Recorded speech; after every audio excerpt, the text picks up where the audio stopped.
Physics with Deepak Kumar के इस YouTube channel पर आपका स्वागत है और आज हम डिस्कशन करने जा रहे हैं गति के समीकरण से रिलेटेड न्यूमेरिकल। इस पर्टिकुलर वीडियो में मैं आपको सबसे पहले चीज़ फॉर्मूले से शॉर्टकट फॉर्मूले बनाना सिखाऊंगा। दूसरा कंडीशन आपको न्यूमेरिकल सॉल्व करना बताऊंगा और न्यूमेरिकल को आपको कैसे कम से कम समय में ऑब्जर्व करना है, जहां आप गति के कौन से समीकरण का इस्तेमाल करेंगे ये भी आपको ऑब्जर्वेशन सिखाया जाएगा। और साथ ही आपको तीसरा स्टेप ये सिखाया जाएगा कि गति के समीकरण में से जो ट्रिकी क्वेश्चंस आते हैं वो किस टाइप से पूछे जाते हैं और उसको आप कैसे सॉल्व कर सकते हैं। तो चलिए स्टार्ट करते हैं। अगर आप इस चैनल पर नए हैं तो चैनल को सब्सक्राइब कर लीजिए, बेल आइकन को प्रेस कर लीजिए। इस पर्टिकुलर यूट्यूब चैनल पर नीट, जेईई मेंस और अदर एंट्रेंस एग्जामिनेशन से रिलेटेड फिजिक्स के कंप्लीट स्टडी को लेकर के वीडियोज़ अपलोड होती है, इसलिए आप इस पर्टिकुलर चैनल से जुड़े रहिए और इसकी लेटेस्ट नोटिफिकेशन के लिए बेल आइकन को प्रेस करके रख लीजिए। तो आज हम लोग देखने वाले हैं गति के समीकरण, लॉ ऑफ मोशन के बारे में। सबसे पहली चीज़, किसी भी टॉपिक को अगर मान लीजिए आप स्टार्ट कर रहे हैं तो उसका सबसे पहली चीज़ एकदम ग्राउंड लेवल का जो नॉलेज होता है, एकदम जीरो लेवल का नॉलेज आपको पता होना चाहिए। जैसे गति के समीकरण आपको पता है v = u+at, s = आपका ut + ½ at का स्क्वायर, एक फॉर्मूला v² = u² + 2ah। ठीक है, इसके बाद आपको ये पता होना चाहिए कि यहाँ पर जो चीज़ें आ रही है एक्चुअल में है कौन कौन सी चीज़ें। तो v को हम अंतिम वेग या लास्ट वेलोसिटी बोलते हैं, u हमारा प्रारंभिक या इनिशियल वेलोसिटी, a हमारा जो होता है एक्सेलरेशन या त्वरण जिसको बोलते हैं, और t जो होता है टाइम होता है, और s जो होती है डिस्टेंस होती है।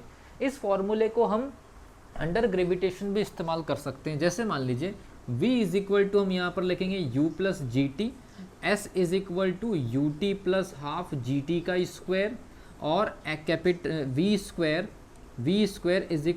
u² + 2gh। मतलब जहाँ जहाँ पर s जो डिस्टेंस थी अब यहाँ पर ये हाइट आ गई है, तो ये जो प्लस लिखा हुआ है ये नीचे की डायरेक्शन में गति के लिए है। अगर मान लीजिए कोई बॉडी अगर ऊपर की तरफ अगर मान लीजिए गति करेगी तो उसके लिए आपको बीच में माइनस लगाना है।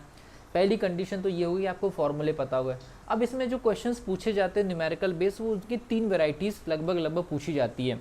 अगर इसमें कोई टफ क्वेश्चन बनता है तो उसको मैं अलग से कवर करा दूंगा। सबसे पहले मैं उन क्वेश्चंस को कवर करा रहा हूँ जिनको आपको जिन टाइप के क्वेश्चंस को आपको बनाना आना ही चाहिए। तो देखिए सबसे पहला जो क्वेश्चन होता है कि आपको वेग दिया रहेगा कि स्टार्टिंग से लेकर के यहाँ कोई बॉडी है तो अंतिम उसका डिस्टेंस, मतलब आपको वेग दे दिया तो आपको एच पता करना है। तो इसका बड़ा सिंपल सा तरीका ये है, आप इस फॉर्मूले से निकाल सकते हैं, इस फॉर्मूले से निकाल सकते हैं। तो क्या हो जाएगा, u² = 2gh, आप लिख सकते हैं कैपिटल H = u²/2g।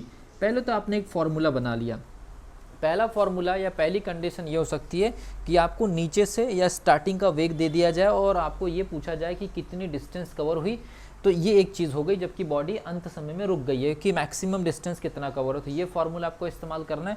एक फार्मूले से आपने दूसरा फार्मूला बना लिया। न्यूमेरिकल में आप देखिए यहाँ पर न्यूमेरिकल कैसे बनेगा, मैं आपको साथों साथ सॉल्व करके बता दे रहा हूँ।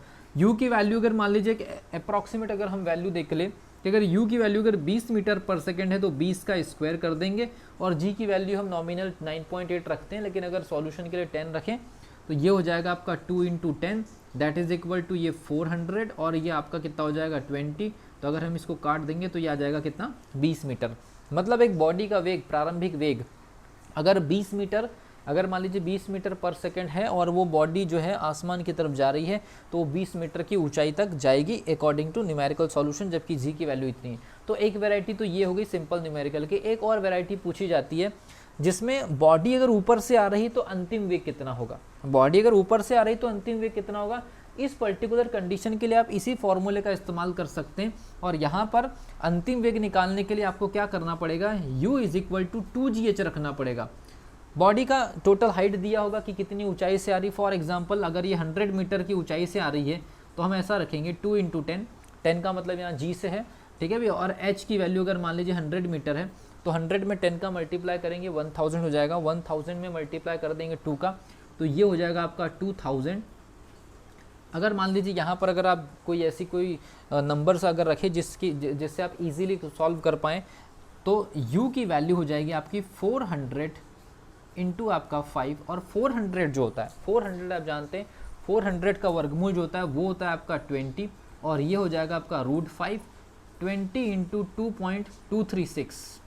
तो इसको आप जब मल्टीप्लाई करेंगे तो ये लगभग आपका 44 दशमलव कुछ आएगा। तो इस प्रकार से दूसरे वैरायटी का क्वेश्चन सॉल्व हो जाता है।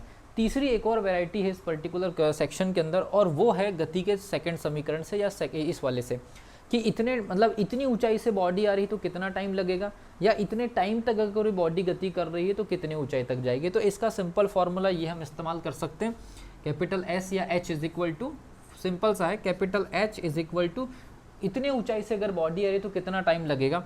तो यहाँ पर 1/2 GT का स्क्वायर, मैं भी आपको शॉर्टकट तरीका भी बताऊंगा सॉल्व करने का कि शॉर्टकट फॉर्मूले कैसे अप्लाई होते हैं, ठीक है। तो capital H is equal to 1/2 GT का स्क्वायर। तो यहाँ पर आपको सीधे सीधे मान लीजिए कि 10 सेकंड का टाइम लग रहा है, कोई बॉडी 10 सेकंड तक हवा में चलकर आ रही है, तो हम पता लगा लेंगे कि आसमान में कितनी ऊंचाई से आ रही है। तो ऐसे न्यूमेरिकल बनते हैं, 1/2 G की वैल्यू 10 और T स्क्वायर, मैंने बोला 10 सेकंड रखें तो 10 का स्क्वायर हो जाएगा 100, ये हो जाएगा 1000 डिवाइडेड 2, तो ये हो जाएगा 500 मीटर।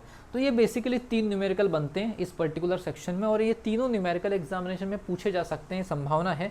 तो आपको अगर गति के समीकरण के न्यूमेरिकल से डर लगता है तो सबसे पहले स्टेप में आपको गति के समीकरण के इन न्यूमेरिकल को ऑब्जर्व करना आना चाहिए, जहाँ पर टाइम के अकॉर्डिंग आपको हाइट या डिस्टेंस निकालना हो, वेग के आधार पर आपको डिस्टेंस निकालना हो या हाइट निकालना हो, या हाइट के आधार पर वेग आपको निकालना है। तो ये पहले इस टाइप के क्वेश्चंस अगर आप इजीली कर लें तो फिर गति के समीकरण या लॉज ऑफ मोशन के जो आपके जो इक्वेशन ऑफ मोशन के जो आपके पास में जो न्यूमेरिकल्स होते हैं, आप इजीली इक्वेशन ऑफ मोशन के जो न्यूमेरिकल्स है आप इजीली सॉल्व कर पाएंगे, ठीक है।